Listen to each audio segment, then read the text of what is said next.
So thank you, Anjan, and thank you for joining us on season 2 of ARISA Foundation's podcast, Native Narratives. This is episode 2, and we're talking today with Professor Anjan Chatterjee, who's a professor of neurology, psychology, and architecture at the University of Pennsylvania, and also the founding director of the Penn Center for Neuroaesthetics. And on a personal note, outside of being an incredible scientist, Anjan's also an incredible mentor, always super generous with his time and advice. And I've been super lucky to be a part of your lab at PCF and Anjan. So thanks so much once again for being on the podcast. I really appreciate it. And yeah, welcome. Thanks, Kohinoor. I'm so delighted to be talking with you. And I think you know this, but your audience should know this. I'm so proud of what you're doing. Thank you. That's very kind. This is what I mean about you being an incredible mentor and for encouraging me also when I was in your lab. And so I guess we can kickstart with what your lab does. And, you do research broadly in the field of neuroaesthetics. And can you tell us a little bit about what neuroaesthetics is, what it's about, what's the kind of research that is covered under it?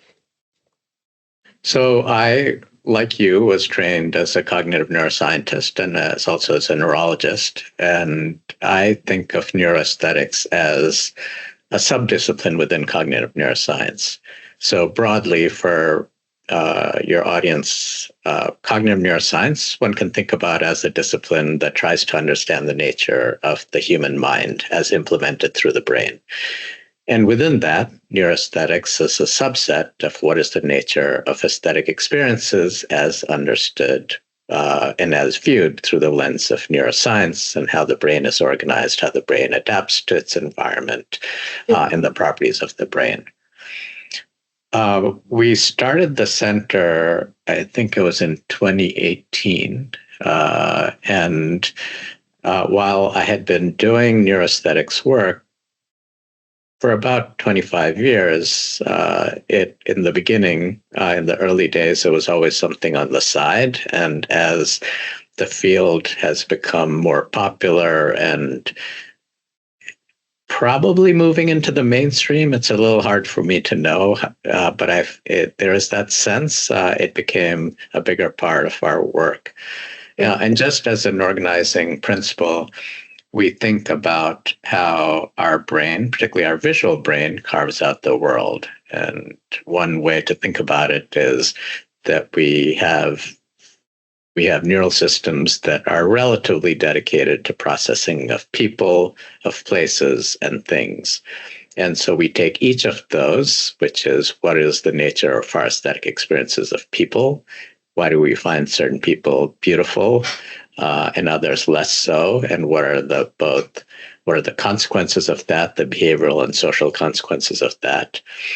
For places, it's our relationship to the environment, which can be both the natural and the built environment.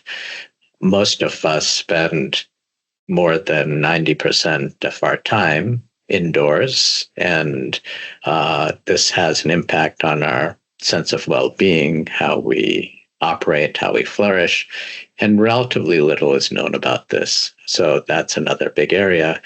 And things could be almost anything, consumer products, although we have not really studied the beauty of that. But we're particularly interested in the nature of art. And art poses a kind of paradox, which is if you take painting, for example, it's not at all clear, it's bewildering why we should care about a bunch of paint splattered on a canvas, right? We don't eat it, we don't have sex with it, and yet people are willing to expend a lot of energy and money and resources for this. So why is that? What is this telling us about the nature of what it means to be human? Right. That's super exciting, actually, because, the way you also talk about neuroaesthetics or also just how we carve out things into people, places, and things, that's interesting in the sense of, you touched a little bit on how that applies to, day-to-day life. But as a scientist, of course, we're interested in knowing more about what makes us human and understanding humanity or the human brain as neuroscientists. What do you think is something that people should care about who are not scientists or not artists also. Why should they care about neuroaesthetics, and what's the end game here for them? So, a couple of examples. We try to think of this also in another, almost like a 3 by 3 matrix. So people, places, and things, but within that, what is the basic science, the foundational information about this? Then how malleable is this, right? How can it be affected? How can it be changed? That is relevant to issues of intervention. It's relevant to issues of how common and different are these experiences, including cross-cultural effects. And then the third part of this is, why does it matter, right? How does this have an impact on day-to-day lives? I think your question is really directed at the third one, and I would say that when it comes to the aesthetics of people, in some ways, this will be familiar to people, in the sense that, we find different people attractive. We choose to spend time with people. We choose to mate with people, and so on and so on. So there's a kind of intuition that most people have of how, when you're encountering people, the way they look has an influence on how you behave and your social interactions. Another layer of that is that we have been finding is that there is a conflation of aesthetic and moral values. And this, I think, has, in some ways, more, I don't know about more, but it has consequences that are not always obvious to people. And that is that there is something that is referred to as the beauty is good stereotype. And that is that attractive people get all sorts of unearned privileges in life, tend to get hired more easily, are paid more, for infractions, are given lesser punishments. And one of the things we've been finding is that there is a corollary to that, which is that when people have facial anomalies, so this can be scars, burns, developmental abnormalities, birthmarks, that there is a facial anomaly is bad stereotype, and people are implicitly viewed as less intelligent, less trustworthy, less competent, and so on. And this, I think ends up being quite a significant problem, especially in different parts of the world. I think you and I have talked a little bit about how, for example, in parts of India, acid burns are a big issue, and understanding the consequences of that beyond just the physical trauma, and the immediate psychological trauma, but the social interactive trauma that is ongoing. So that's an example of people. So places, as I mentioned, I think we are always surrounded. Let's talk about the built environment, and that it's an extraordinary thing that a bunch of concrete and glass and brick configured in a certain way can have an impact on our well-being. That this materiality around us, that it gives you some insight into the fact that our brains are not isolated. We're not brains in a vat. We're brains in an environment. And unlike, or at least some animals create their environment, but we do that to an enormous extent. And that there is this kind of feedback loop of what we create then has an impact on us. And behind this, I think, is a deep disconnection, a deep problem, which is that if you think that our modern brain evolved over the Pleistocene, about 1.8 million years, in an environment, mostly thought to be in the African savanna, but in an environment in which our brains was fashioned and sculpted by that environment. And now, maybe the last 10 or 12,000 years, we find ourselves in these, more densely organized spaces, and especially in the last 100 years, you have mega cities. It is so far removed from the design of our brain that comes at a cost. And what is that cost? And how much can we recover from that disruption, that disconnection, the disconnection of how the design of our brain and the design of our environment that we create. So, and for things, the art. So just stepping back, I'm not one of these people who believes that art is an unmitigated good. I just think art is a very powerful tool. And like any powerful tool, it can be used in many ways. It can be used for nefarious purposes, for propaganda purposes. The use of art is where becomes important, and not just the fact of art. And so we are interested in the ways in which engagement with art can contribute to people's both ability to express themselves emotionally, people's engagement with these objects that in a curious way reflects back on them. So art can become a vehicle for self-discovery, and ultimately, under the right conditions, can be a source of transformation. And so as a scientist, the question is, what are those conditions, for whom, and how do you create that, and what kind of transformation? Well, thank you so much for walking us through all three of these kind of dimensions, right? I guess one question for you, Anjan, after all these specific examples that you've given, is sometimes when I explain neuroaesthetics or what I do to people, the question kind of comes but I mean, isn't that common sense that you look at a piece of art and you feel great or whatever, or you walk into a room that has more, let's say, natural elements, or nature is more healing than indoor, kind of more concrete buildings. What, in your opinion, is the justification for still doing the research that we do? I know you've written a little bit about how previously held intuitions may or may not always be true, but I'd like to hear it from you. Yeah, I think intuitions are to be taken very seriously. I think, as you know, in my group, we have people from other disciplines. So we have an artist in residence, we have an art historian, we have an anthropologist, and we often have visitors from other disciplines, whether they're designers or architects, artists, and so on.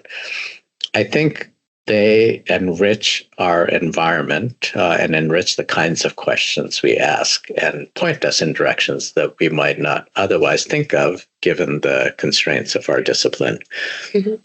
But having said that, I think intuitions are the beginning and not the end. And intuitions need to be tested. And so, the kinds of things I've written about are looking historically at interventions that have stood the test of time, so on the order of 2,000 to 4,000 years. So an example is trephination, which is putting holes in our skull, right? That you see evidence of this going back 4,000 years, and the idea was that this is a mental health intervention. It's a way to let spirits out that are controlling a person. Now, it is possible that the beginning of this was something that is still done in neurosurgery, which is when people have subdural hematomas, for example, like big blood clots on the brain, you have to extract that so the pressure on the brain is relieved.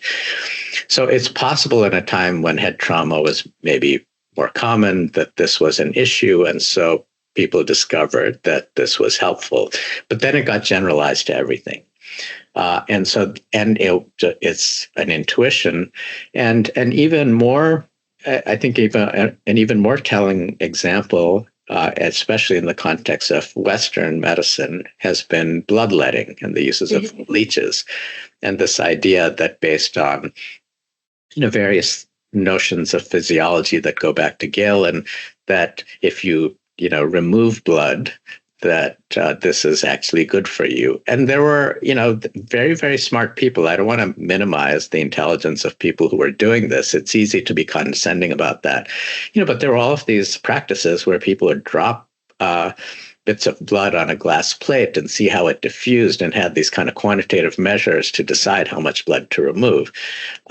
And at this point, to my knowledge, there is only one condition, polycythemia vera, which is where people generate too much blood, that this is something like this is still used.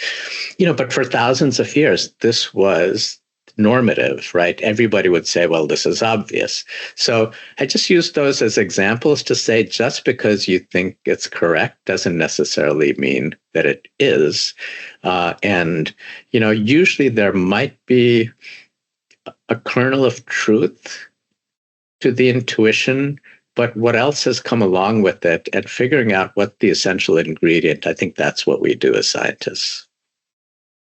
Right. I think this is a really good place to also go back to your previous point where you said, your lab has an artist in residence and it has people from different disciplines. And that kind of really tells me how interdisciplinary neuroaesthetics as a field is, or even should be. And that's a good point to kind of bring up also for me, because at ARISA, we try to work at the intersection of different disciplines, right? And we try to bring insights from neuroscience and psychology and art, and we have art educators and designers on board. We're trying to also now kind of get into the space of doing research on neuroaesthetics and just starting to do that. What do you think is the current state of neuroaesthetics looking like in, broadly speaking, let's say the Western world, and what do you think this could look like in a non-Western, again, broadly speaking, country like India, and what's the kind of, maybe what are the major challenges? What's the advantage of doing it here? What are your thoughts on this? I think it's an exciting time in neuroaesthetics. I think there's a certain kind of energy in the field in general. Internationally, I can say that in the last 5 years, the number of messages and emails that I get, particularly from young people, all from high school on and from around the world, who are interested and want to know about the field, is unprecedented. And sadly, I don't have the bandwidth to respond to everybody, because I would spend all my time responding to these very earnest and very sincere messages. But what that tells us is that there is a kind of energy, and as often happens in different settings, the energy is coming from below. I think this is the sort of thing that can't be legislated. You can't have a government say, okay, now this is what we are going to do. I mean, in some instances, yes. So, for example, in recent history, the push to really come up with a vaccine for COVID-19, right? That had to be implemented through the government in a very quick way. But generally, you can't legislate what scientists are going to feel passionate about. And so I think this is exciting. I think these are still early days, and even in the West, there are many, many open questions, which I think is what makes it exciting for young people.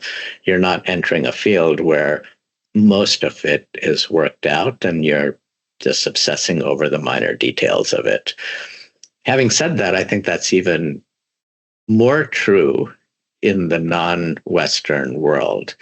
And I also want to make a caveat even to the language we use when we talk about Western, right? We're mostly talking about Northern European and North American, but of European extraction. So people forget, for example, Mexico is part of North America. People always think it's part of South America, but Vicente, who was in my lab, Mexican, was always reminding us that Mexico is part of North America. You have indigenous cultures in the Americas, and this is geographically the Western part of the world. So just to be clear about the language we use. So what we're really talking about is kind of the heritage of Northern Europe and Europe in general, Western Europe, and its descendants in America. I think one thing that has happened because of that is a lot of the source material that we use to do our science, to run experiments, for example, in painting, really comes from this kind of tradition.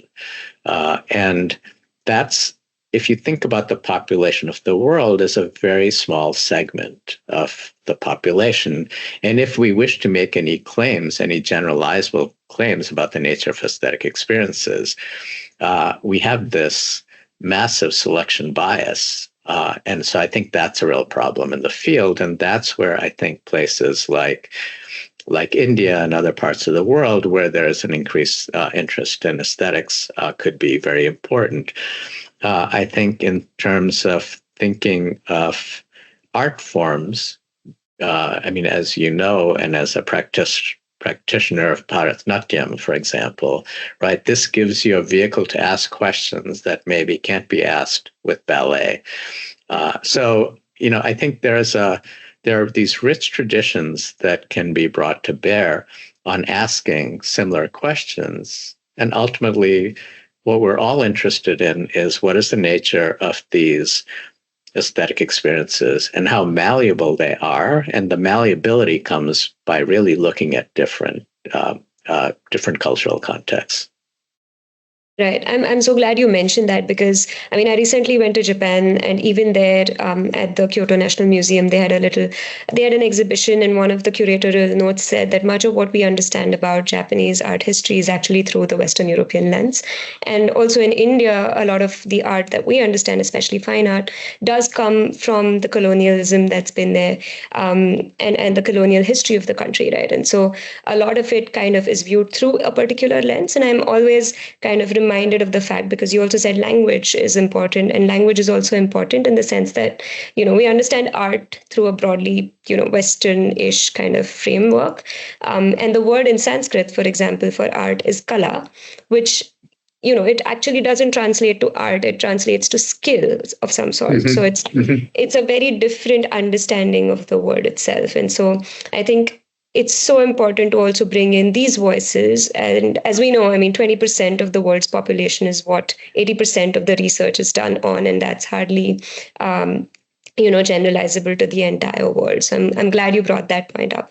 And that kind of also leads me to ask you, what can I add a point to that?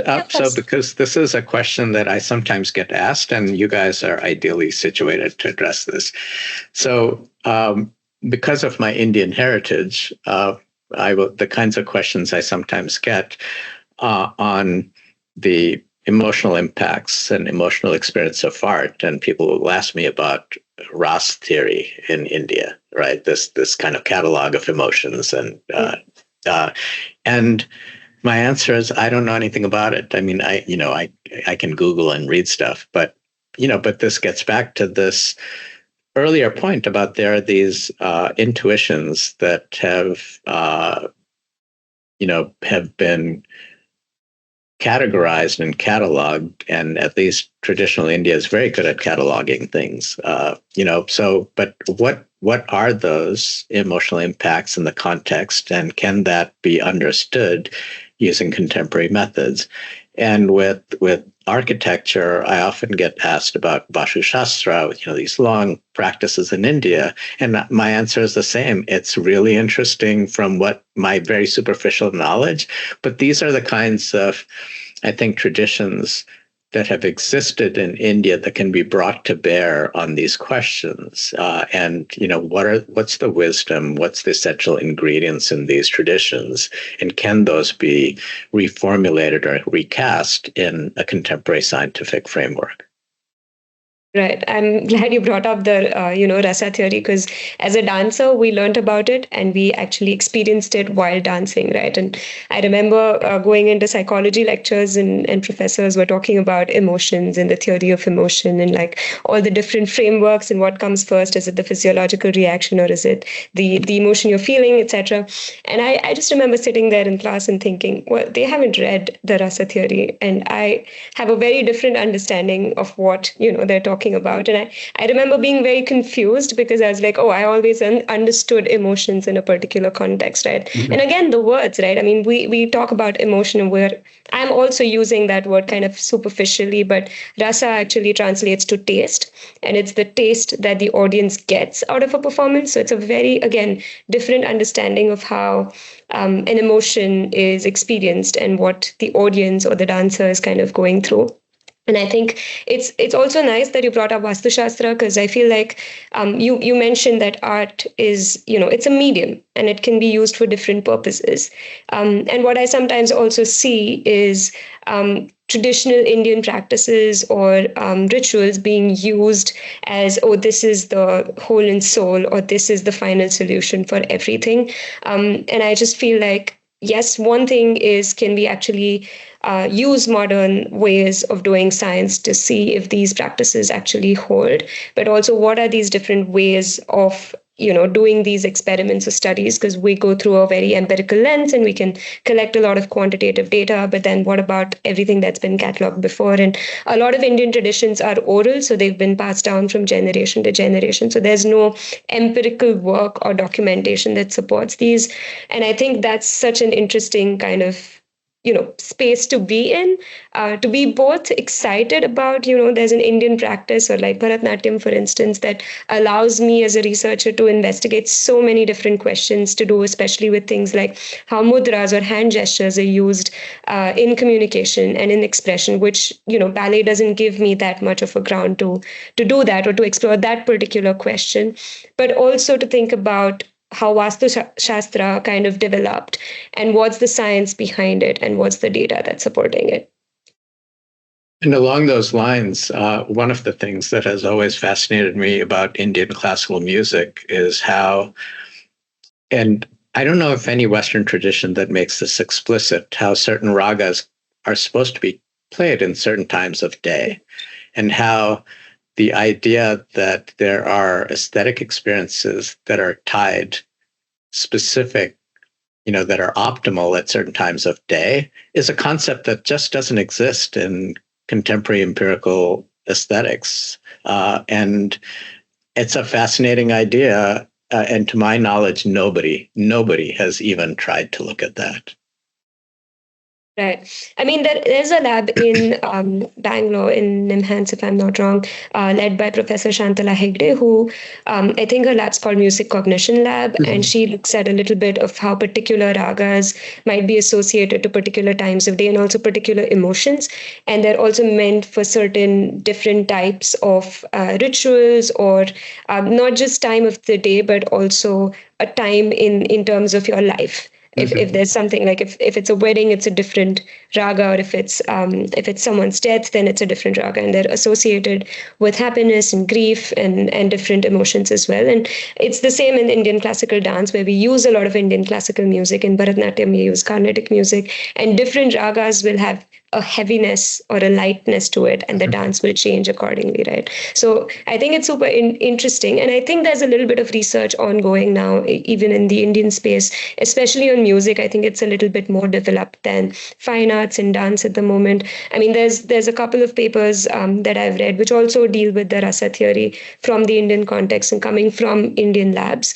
But that kind of also is a really good segue to talk about, the state of art in India, in the space of neuroaesthetics particularly, but also in general about the field of neuroaesthetics, and what your thoughts or opinion is on trying to make it more culturally inclusive. Like, one thing is there are different labs in non-Western parts that are kind of doing the research, but what is it from your perspective that could add to making neuroaesthetics a lot more culturally inclusive and also accessible? Like so many issues, sadly, things come down to money, right? Which is, Tell me about it. Do we have the funds? And this is true in the West as well. In at least in my experience, that if you want to and believe that at the foundation of all of this is rigorous research, rigorous science, it costs money. And so I think in my mind, that is the biggest limit on progress. And, right now, just to be a little parochial, in the US, we're, really in a new era of threats to conducting science. So that's just, we don't know where it's going to go. I think in the cross-cultural context, there are 2 points to be made. I think the same issue applies to wherever you are. So, you would know better than I, but I've heard a little bit from you about the difficulties of getting funding in India to do fundamental primary neuroaesthetics work. And I think this is true around in different places. The one perhaps exception to my knowledge is China, where, there are programs. So I have some contact at South China Normal University in Guangzhou. And in that psychology department, there are probably around 20 graduate students who are only doing neuroaesthetics research, right? And this is supported. So there's that kind of way in which, and this counters a little bit what I said before, but in China, there's a certain kind of top-down, like you decide, okay, this is an area we want to invest in, and people do this. So I think there is the issue of funding in individual places. It's better in some places than others. In places like India and many of the non-developed, I don't even like that term, the non-European, North American world, that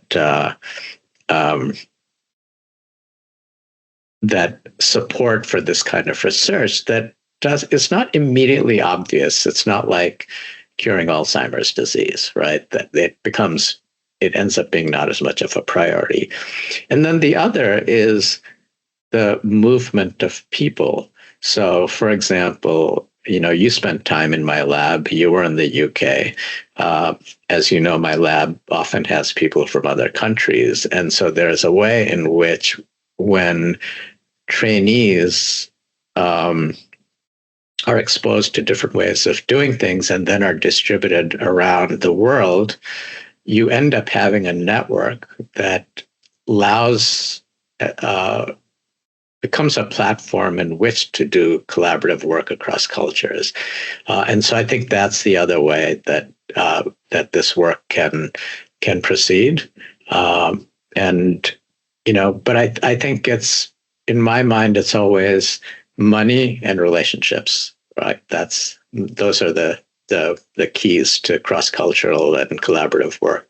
Right. Well, I hope, Anjan, that in a few years, when you're doing another podcast with someone else in some other country, that you say, there's a lab in India called ARISA, and there's 20 students, there's 20 researchers there doing research only on neuroaesthetics, and it's funded. That's the hope. That's the dream. Fingers are crossed that actually turns out to be true. But yeah, thanks so much for sharing that perspective as well, because, at ARISA, we're also trying to talk a bit and involve people in conversation, and we go out to communities and we talk a bit about what's aesthetics and what's neuroaesthetics and how's that kind of benefiting, or why we do the research we do, right? So let me take a little bit of a turn here. Before you take the turn, could you just I'm curious, what kind of responses are you getting from people in the community there? How do people react to this idea that you're pitching? Right. So, for researchers, we also get a lot of interest from people writing to us, especially undergrads and master's students looking for research at the intersection of art, psychology, neuroscience. So I think, as you said, there's a lot of interest in the field in general from students. But then we go beyond that community and we talk to the general population, let's say, who's not that engaged in art, psychology, or neuroscience, or any of these fields. We get a mixed bag. So we get some people who are super excited. They're like, oh, this is really interesting, not heard of this before, or sounds fascinating. Then we get the kind of people who are like, okay, but what's the use of this? Why would you do this? Isn't this obvious? Or isn't this I would rather do research that saves someone's life rather than this. So there's a little bit of that kind of uncertainty of what's the value of doing this. And then there's artists who are both excited about the field. And then there are also those who are like, it's too reductionist. It's like putting a scientific lens on art feels too reductionist for them as well. So I think it's a bit of a mixed bag. the main hope for me is that we convince the funders, because then once we have the money, we can actually show people. And we try to do that, through our festival or through the exhibit now that we'll do next year. We're trying to show what's the benefit of this in practice, so that it's not something that's like a vague idea in people's heads. Because even now, when I say neuroaesthetics to a lot of communities here, a lot of people around, it's too big, it's too jargony a word for them, right? And I have to break it down in really simple terms that applies to their day-to-day life. And I talk about arts in temples, for example, or I talk about do you just go for a mindful walk and admire nature and beauty in nature? And that's something that people can relate to. But when I say neuroaesthetics from like a bigger umbrella term, it becomes like, that's too much for me. Like that's not Hmm. something that I'm interested in. So that's the general kind of feedback we Yeah, get. Yeah. interesting. Oh, yeah, it is. I think I enjoy it because I think, it also pushes me to think about the kind of questions I'm asking. And I think in terms of funding and sponsorships now, we've got a lot of people interested because they came for the festival that we did this year and they were excited and they actually saw what we did in practice. And I think that's, for me, one of the key things that we can do as science communicators, or as, breaking down barriers to arts and sciences. I think that's key for me to kind of now engage with the community. But yeah, taking a little bit of a turn now, Hmm. I do want to ask you, there's a lot of talk in general in the research world, let's say, but in general in news and in media about arts for health and arts for public health, but arts for the community as well.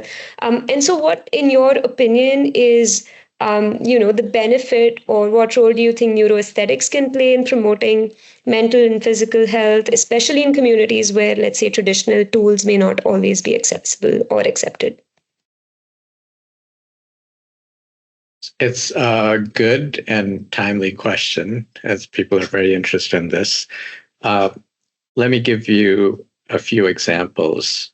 Um, One is that Eileen Cardillo, who you know is the associate director of the PCFN, and I recently wrote a review paper, which is just looking at the use of art in clinical spaces. And so this is a relatively low cost intervention. And I was a little skeptical of this when we went into it, but surprised at how much information there is. Um, so it turns out that images of nature tend to be the most robust, and in situations where people are um, in relatively stressful environments. So you're in a waiting room before you're having a surgical procedure, or you're in a recovery room, those kinds of situations, and that people find having those kinds of images around tends to help them feel a little calmer. Uh, it is sometimes said that abstract art is not as good because people can find it challenging. I think our view is that more work needs to be done, because you could imagine a scenario where people are in a clinical setting for a longer period of time, right? If you're there for 2 weeks because you're on some kind of research protocol or in rehab, that's a situation where you might want to have art that people can engage with repeatedly, right? So it's not, you don't immediately get the point of it, but it generates curiosity, and then this becomes part of what you do.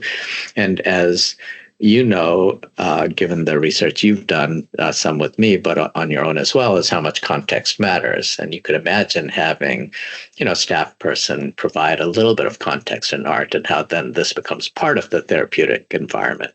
So that's one thing. The other is we have done some work, and it's ongoing, looking at veterans with post-traumatic stress symptoms.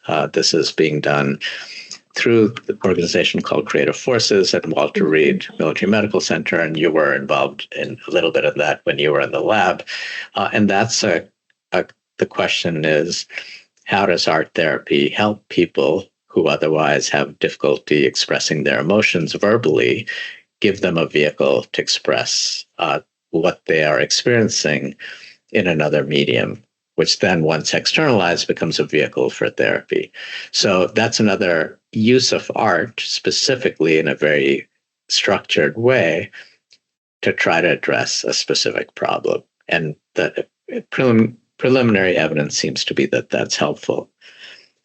A third example is that we, using some of the architecture work and the principles that we have been developing, we have a project in a substance use disorder facility outside of Washington, D.C. And here the idea is that people who are in recovery, who are quite stressed, can we create an environment? So if our general hypothesis is true, that the built environment, based on how it's designed, has an impact on our sense of well-being, can we take a particular population that is very stressed, and as an adjunct to whatever therapy they're getting as they're recovering, where they can choose to be in an environment that then helps them self-regulate their emotions. And and what we're trying to do also is collect both behavioral data and electrophysiologic data. Again, going back to this earlier part of our conversation, it's not enough to have intuitions that this should work, but we need to have some demonstrable evidence to say, yes, we think this is working, and here's the evidence that brings to bear on this claim. So those are a few examples, I think, particularly around arts and health, I think, that are relevant. But there's so much more to be done, right? These are incremental studies, they take time to do well. And what we really need is a much broader platform of researchers doing this. So again, I think it's wide open, relatively inexpensive, so hopefully 5 years from now, if we're doing this again, we will be talking about how normative this has become, the use of art and music, which I haven't talked about in healthcare settings. Yeah, and dance as well. I mean, there's a lot of dance for Parkinson's and other, benefits. I mean, all different kinds of arts. And art as therapy is an interesting topic in general. I think that even in the Indian space is relatively less explored. And recently I'm collaborating with someone who's doing this. She's an art therapist, and she has an intervention where she uses Gond art and Madhubani art. So these are traditional Indian art forms. And I think the interesting part there is that it's not been researched on. So there's really not much, saying much about these art forms from an empirical lens, or also the mental health benefits of these art forms, but also the way these art forms are done and how probably they are more relatable to the people that they are actually being used for versus more traditional, again, broadly speaking, Western art therapy practices or interventions that might be used. And so for me, it's also exciting from like a research perspective in terms of learning more about these art forms and going back to my, let's say Indian culture and roots and trying to find more information about this, but also seeing it apply in day-to-day settings and actually hopefully make a difference in people's lives, right? So I think art as therapy, like you said, it's open. I mean, neuroaesthetics as a whole is open to a lot of questioning. I think one thing that I always think about is when a lot of people start doing this research in silos, what tends to happen is this classic maybe file drawer problem where not much of the research gets published because maybe it's not significant, it's a low sample size, whatever. And I see this a lot in the context that I come from, where in academia we do projects as undergrads. I mean, I did my undergrad project on the impact of dance on stress and health, but that's never been published. And I know a lot of people in my batch who did a similar kind of research, very interested in art and its effects, and it never gets published and it never gets out there. And I think one thing that I'd love to do, and I hope that, 5 years down the line when we talk about things, is also how we can bring these researchers together in a kind of more common platform as well, right? And I know we do that, at conferences at IAEA, for example. We get researchers from across the world together and exchange knowledge. And I hope that I can also do this on a smaller scale in India. Yeah, that would be great. So I'm curious, why do you think those, even your work, and as one of the more productive people I know, why do you think those projects don't get published? It's a range of different, I guess it's many different reasons. So one is funding. That's kind of definitely one of the main reasons. The second is, at least in my case, it was a little bit of a lack of understanding of how statistics and data analysis and research itself works at, like, let's say, the undergrad level.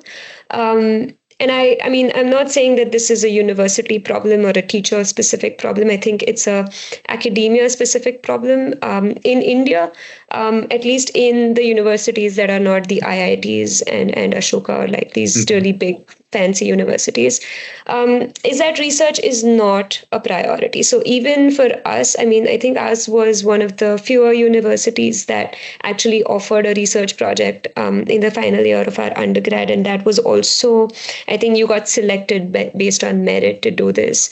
Not everyone had the opportunity to do a research project. So people either did a literature review or an empirical research study or experiment. So that's another. And then the third is, I think, again, just the focus on research in this field is quite limited.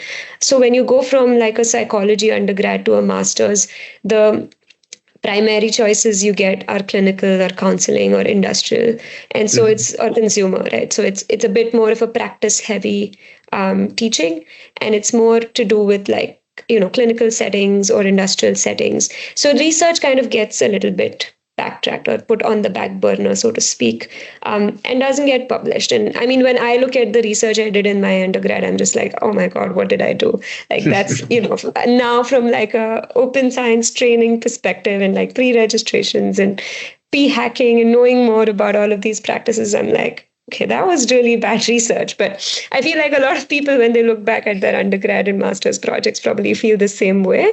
But I mean, what I'm trying to say is it's not considered as important, I think. And I think it's a shame, because I feel undergrads especially, I mean, the interns and volunteers who come to work with us at ARISA, they're so motivated and they really want to, they want to publish, and they're on LinkedIn. And I mean, they're like, I don't know, I am a fairly organized and efficient person, but they're like 500 times more out there, now. They're on LinkedIn talking about, oh, we volunteered at ARISA Foundation for this festival, and these are the insights we got out of it. And I was like, I mean, in BA, I probably didn't even know what LinkedIn was. So, I think it's such a great energy to tap into, and like it's a great human resource. It just has to be somehow, I feel like it just needs to find a medium, a resource where these things can come together and get published. Yeah. But that kind of brings me towards the little bit of a tail end of our conversation here. What, in your opinion, Anjan, is like the up and coming things in neuroaesthetics? What excites you personally the most? What's going really well for the field now? And what are the future questions, directions that you're excited about? So one thing I'm very excited about, and this is more empirical than neuroaesthetics per se, but we know very little about developmental aesthetics, right? How do children have aesthetic experiences? How is their taste developed, and so on? Completely wide open. So one of my previous postdocs, Tilbe Göksen, who was in the lab maybe 10 or 12 years before you, is now a professor at Koç University in Istanbul. And she's trained as a developmental psychologist before she came to my lab. We have always been talking about doing aesthetics work, but she came to the lab actually working on gestures and spatial cognition, which is something we were doing quite intensively at the time. but as many things happen, she had to spend the first decade of her career to kind of establish herself and all of that. And the key was last year she invited me to come give a talk in her university. And as a consequence of that, students got excited. And students, of course, is the fuel for doing this kind of work. And so I'm excited that we are starting some developmental aesthetics work in Turkey. And the other piece is around design. So on the board of my center is Roman Vignoli, who's the son of the late Raphael Vignoli, and the Vignoli Foundation. So this is an architectural firm. Was particularly interested in the built environment and children. Like, how do children understand the built environment, and can they be, in some ways, can you think of design literacy in children as they are getting older? And so now with Tilbe and a designer at Koç University, Aykut Koksan, and I, with some funding from the Vignoli Foundation, we are, and this hasn't started yet, but that's why I'm so excited about it, are thinking of how to set up a program that is both research-based, but then also provides workshops and education that iterates on itself. So, as we get more information, it informs the workshop, right? So it's not that we have to get all the research down perfectly before we can do educational workshops. And so that's something I'm very excited about. Other things, I think, I was just last week in Brazil talking about this, and on the session, one of the sessions I was in was on aesthetics and creativity. And all of the questions, or the bulk of the questions, was around AI. And everybody is obsessed with AI, right? So is AI good for aesthetics? Is it bad for aesthetics? Is it good for creativity? Is it bad for creativity? It's wide open, and I think we can't ignore it. And again, I think sort of the way I was talking about art, this question, it might end up being that it's really the way in which AI is used that could be beneficial or could be detrimental. And so that, but just in thinking ahead, you just can't ignore this massive technology that's going to infiltrate every part of our life. Conceptually, I think that the field is moving beyond beauty to talking about sort of more nuanced ways in which we interact with the arts. I think that's also a very useful and important direction, so that it's not simple beauty and pleasure and, sort of the equivalent of putting a little sugar on your tongue and you get some pleasure. But that's, I wouldn't want to say that's not an aesthetic experience, but it's a particularly shallow one. And so can we get to these deeper experiences? And one thing we have been interested in is this kind of movement of slow looking, and the idea that we are all we live in such a manic world, and we rush from things to things, and it's such a transactional world that we have, as most of us have lost the ability to slow down and to be present. And it's a practice. So we've been doing these experiments of having people look at art for prolonged periods of time. And it's very difficult. I mean, if you can imagine some of your students, if you ask them to look at a work of art for 15 minutes without pulling out their phone and, scrolling, right? It's torture, right? This could be a Stanley Milgram experiment. But it's, but giving people some tools, and we use, the aesthetic triad, and getting people to focus on form, focus on emotions, focus on the meaning and the self-relevance, and people start to get more out of it. And this, to me, is an example of a way in which art, again, being used as a tool, can train people, get people to be present and to be present with what they're engaged with. And it can generalize beyond art. It can be in nature. It can be interacting with other people. But that idea that you be present and you dwell in the moment, and you're not thinking about the next thing you have to do or the last thing you just did, right? And that's, I think, is a skill that it doesn't come naturally, especially in the manic world we're in right now. Yeah, that's so true, actually. I mean, you talked about three things that kind of, immediately took me back to, well, the projects we're doing as well. But like, for instance, with developmental aesthetics, we do get access to a lot of schools because we're running a self-awareness module with the kids in these schools. And we're planning to also do a study to see how kids kind of look at art and what their aesthetic experience looks like, right? And also their relationship with AI, because they're kind of just getting the hang of what artificial intelligence is and is not. I mean, it really depends on the age and their exposure. And the kind of schools we go to, like, they're across different exposure to AI as well. A lot of them have AI in their, like, as part of their tool to learn, whereas some of them haven't even heard of it. So it's like a really diverse school, and I think I'm really excited to see what comes out of it. But on the mindfulness thing, I had this really interesting experience with Isra, my daughter, and she's almost turning 2 in August, and I've been to her now to a few museums in Japan, in Pune as well, and she just seems to stare and stare at an artwork, and I wouldn't be able to do it. Like, I just, like you said, in this manic world, it's really hard to kind of take that 10 minutes or 15 minutes, sit in front of an artwork and kind of just focus on it without thinking of 100 different things that I have to do and plan out the day and the week and whatever, right? And she just does it. And I think that's so amazing. And I don't know about any research about, perceiving artworks and babies.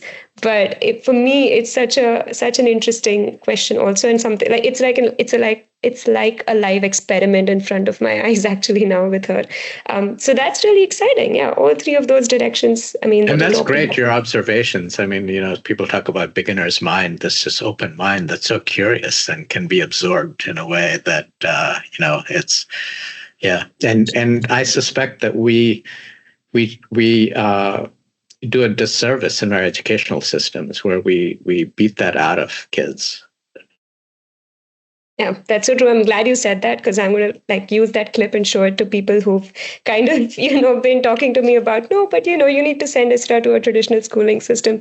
And I've been really, reading a lot about homeschooling and unschooling and alternative modes of education, because I was like, maybe this is what I want for her. So this is the part that I actually use out of the podcast, out of everything you've said. No, I'm kidding. But yeah, thanks so much for saying it also. Yeah. Awesome. Well, last question then, Anjan, because I know we're running short of time, but what do you think is a message you can give to people interested in the field, curious minds, students, people, adults, everyone who's kind of, interested in this intersection of art, psychology, neuroscience, or broadly speaking, neuroaesthetics? Yeah, the message I would like to give is that broadly speaking, and I know this more is certainly true of the US, but perhaps internationally, is that we are in a time of sort of anxiety and loneliness and alienation, right? People talk about the epidemic of loneliness, and there are divisions, cultural divisions within the country, but across countries, there's a kind of move to certain forms of government that can be threatening to individual liberties, and all of this. So it's a kind of age of anxiety, and then combine that with way technology is maybe hitting a threshold where it is hurting us perhaps more than it's helping us. And so one thing I've been interested in is the kind of a historic analogy to this, which is thinking about the tail end of the Industrial Revolution, where there was all of this development based on the scientific method, the Enlightenment, but got taken to a point where the whole world was viewed in mechanical ways. Everything was a source to be exploited and to be extracted, whether so it became monoculture or agriculture, which, an argument can be made was a direct line to both slavery and colonialism, this kind of view of everything as in transactional terms, including people. And it feels like we're in a similar place right now, or there are certain analogies to that. The response back then, a response was from the Romantics, started in Germany and then, extended to France and England and, some elements of that across to America. And while the Romantics varied considerably in their views of what it meant, there were certain things that were common, which was the importance of nature, the importance of aesthetic experiences, the importance of emotions and not just rationality, and how all of this ultimately provided a vehicle and a framework for thinking of an integrated person in relation to everything around. And I think we're in a similar place right now. And so, this may be a much more abstract response to your question, but I really do think that there's a kind of new romanticism happening right now, and that I think is really, in a deep way, important for our response to the kind of unfortunately cruel and ugly time that we find ourselves in. Yeah, that's actually beautiful. So on that note, well, a little sadly beautiful, but beautiful nonetheless, talking about art and beauty. But thank you so much, Anjan. Really, really glad that you agreed to be a part of this podcast. And I had a fantastic time chatting with you about all things neuroaesthetics. Thank you so much once again. Real pleasure always to talk with you. Awesome. Thanks, Anjan.